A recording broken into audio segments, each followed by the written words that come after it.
For years ago, and the memory still has me bolting awake at night, my heart racing, convinced I'm back in that duplex, hearing those noises all over again. That night had started out like any other. My boyfriend had just left for his night shift. It was around 10 p.m., and I was alone, as I often was in the evenings. We'd only been in the place for a couple of months, a small duplex miles from the nearest town, a quiet retreat we thought would be good for both of us. The only person within miles was Janice, our neighbor. Janice was friendly, overly so. She had this way of showing up out of nowhere, cornering you with endless stories about her divorce, her kids who'd cut off contact, and her dog Benny, who I'd never actually seen. Janice seemed lonely, and I tried to be polite, even though her presence often left me feeling unsettled. As I locked up for the night, I was trying to forget an earlier encounter with her. Just as my boyfriend left for work, she'd appear on her porch, chatting with him, her eyes a bit too wide as she spoke, lingering a little too long. My boyfriend had waved her off with a polite smile, but I noticed how he looked relieved when she turned back to her own house. I had felt uneasy ever since. My phone pinged, and I saw a message from Janice. "Hi, honey, can I borrow some sugar?" I hesitated. It was late, and something about her text seemed strange. She'd never messaged me directly before, and I wondered how she'd even gotten my number. Deciding not to respond, I was about to head to bed when a knock at the door startled me. She'd come over after all.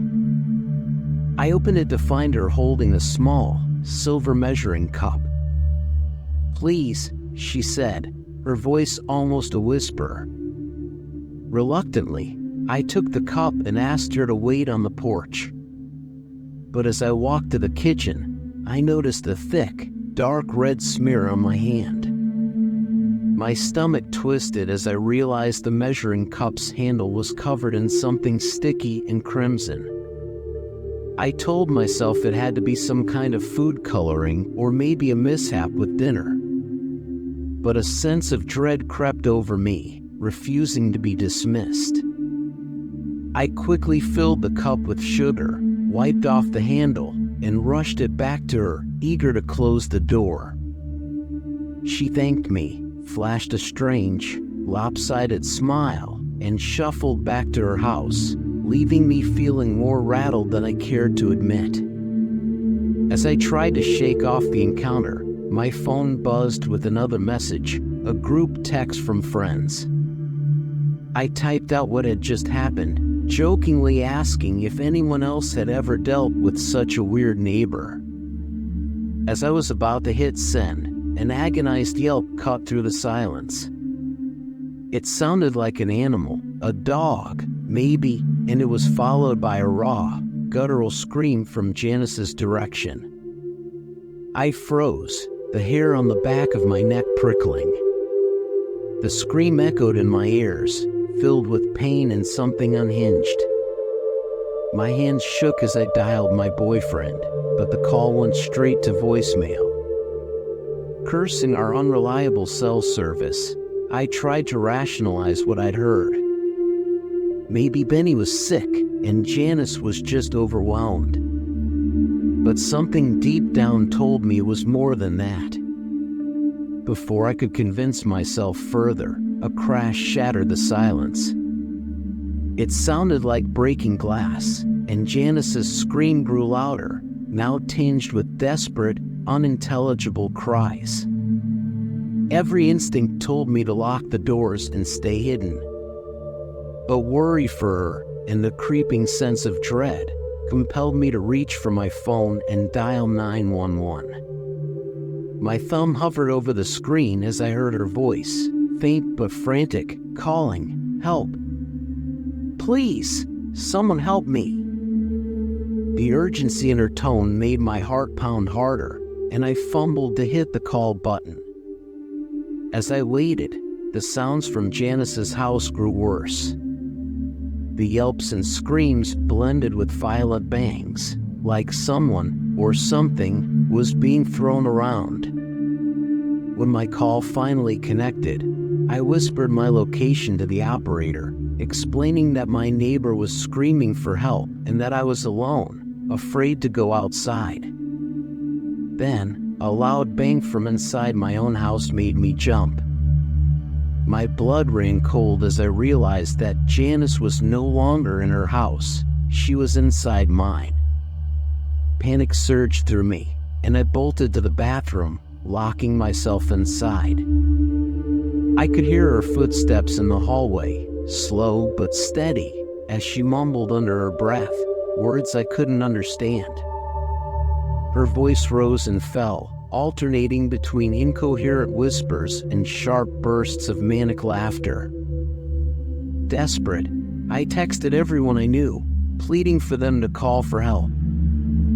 I was afraid even to breathe, terrified she'd hear me. The sounds from outside my door grew louder. I could hear her pacing, muttering to herself in that strange, fractured way, as if she were holding a conversation with someone I couldn't see. Then, a pounding started on my bathroom door. "Please," Janice's voice whimpered, filled with an edge of despair and rage. "Please, he's hurt. Benny is hurt." My heart hammered as I clutched my phone, trying to redial 911, but each call failed. I could only listen as Janice's voice grew more frantic. She pounded harder, her screams turning desperate, filled with garbled words and phrases that made no sense. "You're bad. You hurt him. He was a good dog. You wouldn't understand." Then, the pounding stopped, replaced by a strange, scraping sound. Before I could make sense of it, a single, heavy thud rattled the door. With a final kick, Janice forced her way inside. I stumbled backward, clutching the unloaded gun from my boyfriend's closet, praying she wouldn't realize it was useless. But Janice didn't even seem to notice. Her wide, vacant eyes were locked on me, and in her hands, she clutched something ragged and dripping.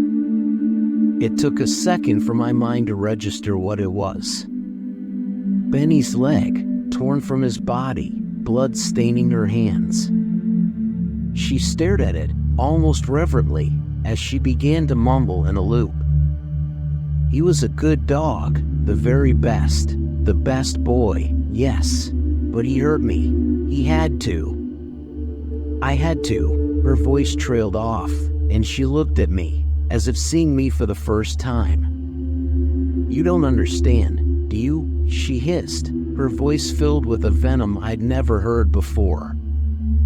"No one understands." The wail of sirens pierced the night, and Janice's face twisted, her expression shifting between fury and something almost broken.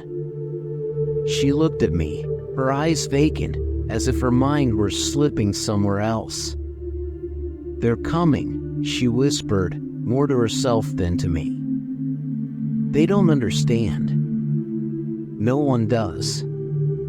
The police burst in moments later, pulling Janice away as she clutched Benny's leg, her voice trailing off into incoherent murmurs. She didn't fight them, just muttered to herself in an endless, feverish loop. They escorted her out, and I finally collapsed, every muscle in my body limp with relief and exhaustion. My boyfriend arrived soon after, and we packed a few things, leaving that night and never looking back. Months later, I found out the full extent of Janice's crimes. The cracking sounds in the walls weren't the house settling, as I'd thought, but small animals she trapped and tortured, a horrifying obsession she streamed online for anonymous viewers. As for Benny, she'd subjected him to unspeakable abuse, keeping him alive for as long as possible, just to prolong his suffering. The police told me she was found guilty of animal cruelty, though her mental illness spared her the full punishment. And still, in the dead of night, I sometimes hear the faint echoes of yelps and scratching, as if her house and mine are still haunted by the horrors she left behind.